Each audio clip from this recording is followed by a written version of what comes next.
Elderberry. Is it nature's medicine? Well, some people say it is. Let's take a look at this plant today. Now, we do a couple different things with it.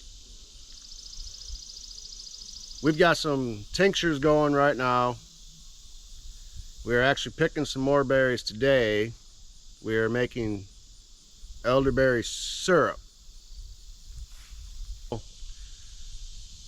Many people say this is a wonder plant. I don't know, we use it.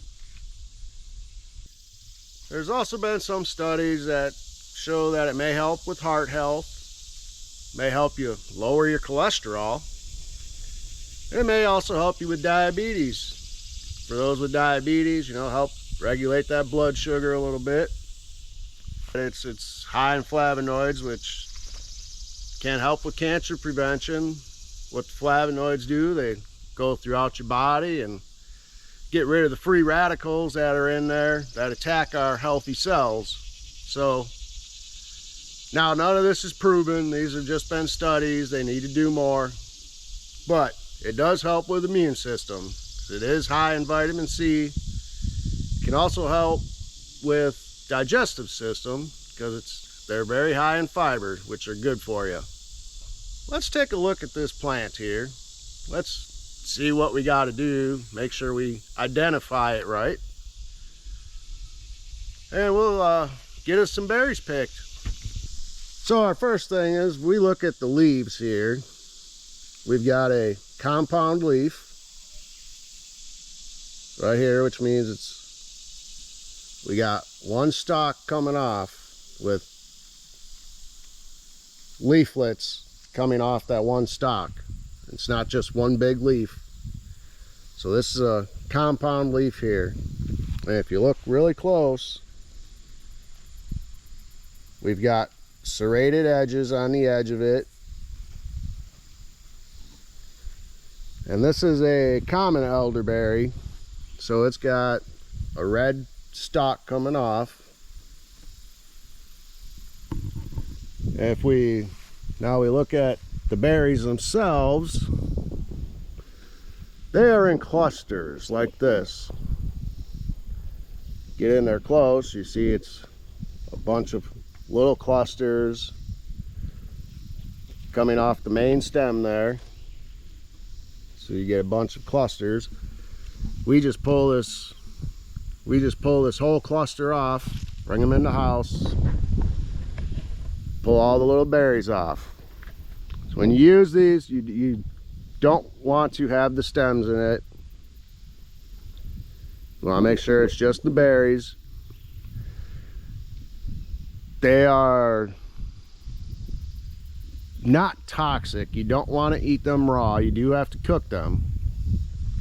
You can eat a couple, wouldn't hurt you, but if you're going to be using it a lot, you do have to cook it.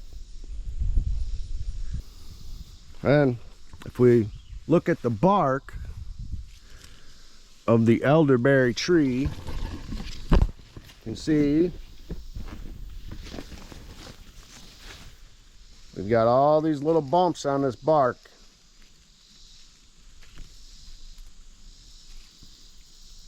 So that's a good sign that it's elderberry also. Now this is a pretty good sized bush here.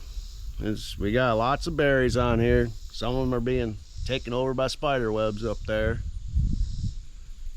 Here we got some honeysuckle growing in it too, which is, that's another beneficial plant to have around. We got honeysuckle growing around here. It's another good plant. It's anti-inflammatory, antibacterial, antioxidant. You can extract the essential oils. It'll help with your skin tone. Can also help with your respiratory, the digestive system. Just in case you're wondering, this right here is what the honeysuckle flower looks like. So you want to pick just the flowers off. and you use those, you can actually, you can see they're yellow and white. You take the stem out of the center of it, you suck on it, it's got a good sweet honey type flavor to it. Like I say, we also got a bunch of blackberries growing in here. Now, here's our bush. As you can see, one bush, it will give you a ton of berries. So we are going to get these picked today. And we are going to be making some elderberry syrup. I don't need them that bad.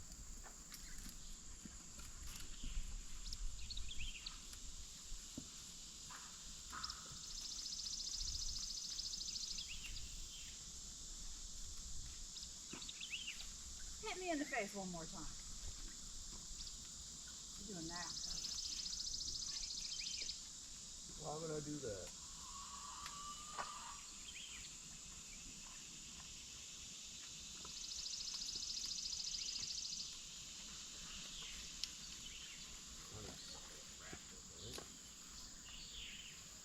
Don't mess with my honeysuckle. Look out here. Ooh, there's a good one up there. Get that one up there in the middle, the bottom. Yeah, we just gotta pull it down. It's in between the spiders.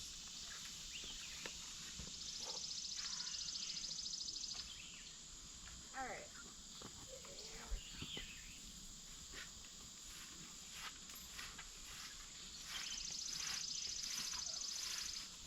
So when you pick these, you're going to get a big cluster like this.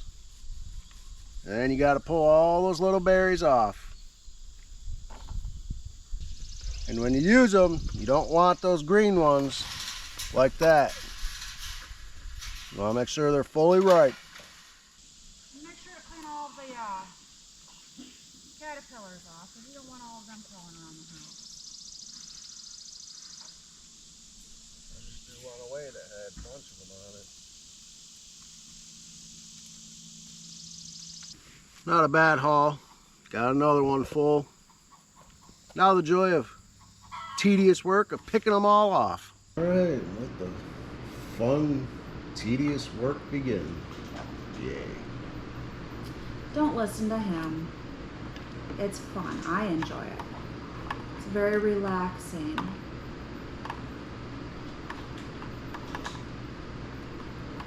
Just sit and pick berries off the stems.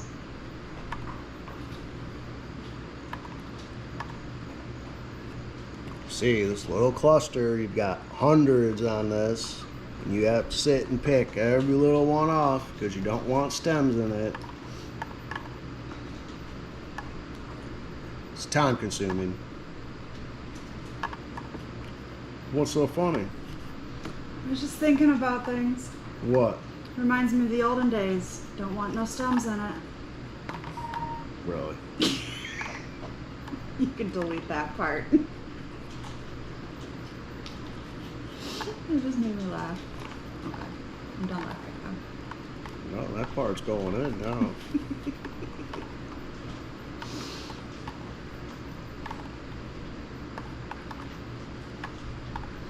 Just get older and you change what you're cleaning. So Wednesday night, we started harvesting the elderberries. It was our first round. And we got 2 quart mason jars filled with elderberry. So you can see right here is one of them. I've already got that smashed down and mixed with 100 proof.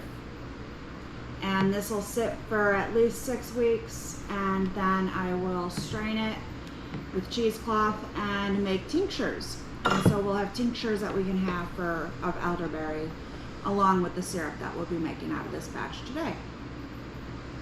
Now mind you, that took us 4 hours. 4 hours. This, all them elderberries, it was 1 container full, 4 hours of cleaning.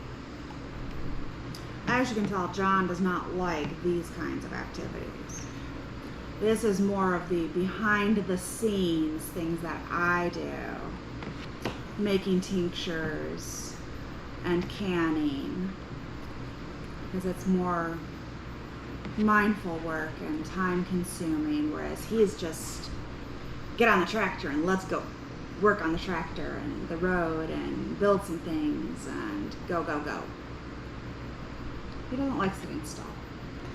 I'm not a patient man, and this requires a lot of patience. You've been married for like 100 years. Clearly you have patience.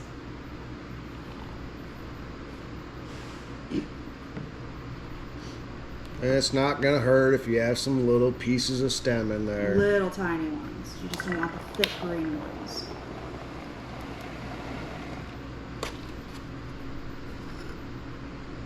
Ooh, half a cup.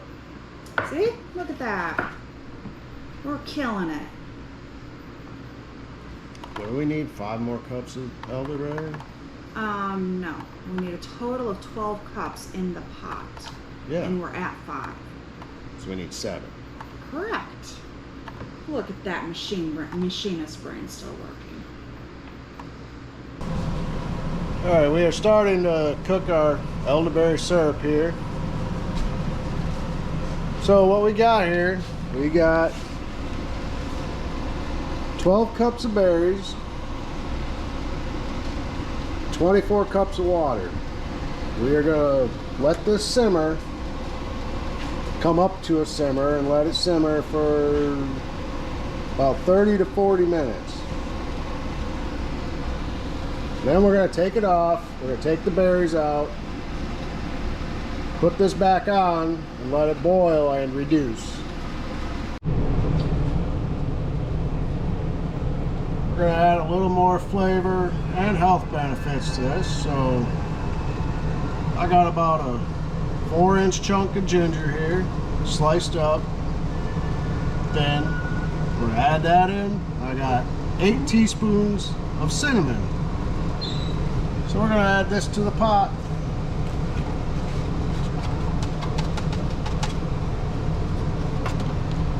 Let that all come to a simmer, and we're going to simmer it down for about a half an hour.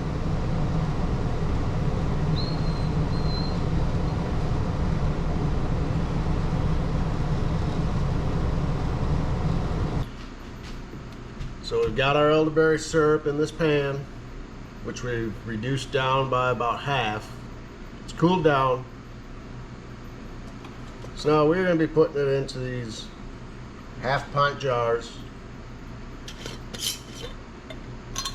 and storing them in the fridge.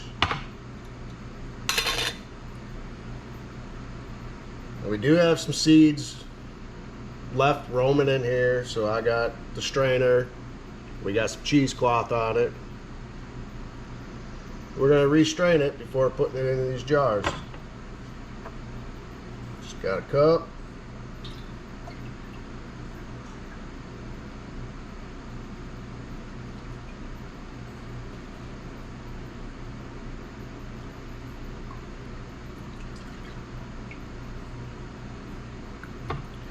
Make a mess.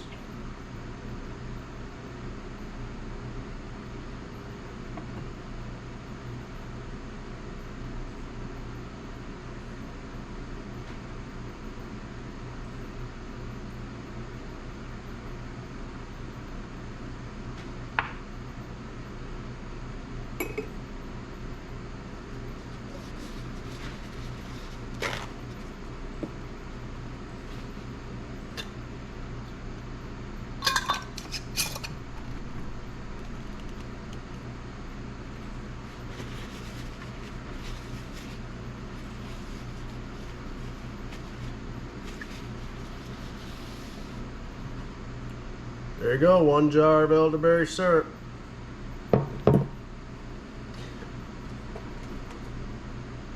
Now if you want a longer shelf life, you don't want to keep them in the fridge, you got to add more honey to it. We only added 3 cups of honey to this. So if you want to leave them out of the fridge, you need to add more honey so So whatever amount of syrup you have left, you want to add about half that amount of honey. So if you have 10 cups of syrup, you want to put in 5 cups of honey, because the sugar in the honey will deter bacteria from growing in it. It'll keep it more shelf stable for a longer period of time.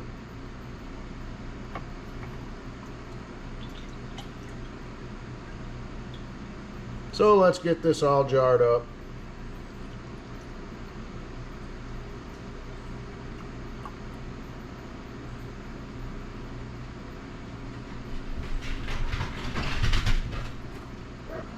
Alright, there you have it. We have 12 jars elderberry syrup. Got a little bit left over. These will all be going in the fridge. We'll use them for gifts, give to people. It's obviously a little more than we're going to use ourselves.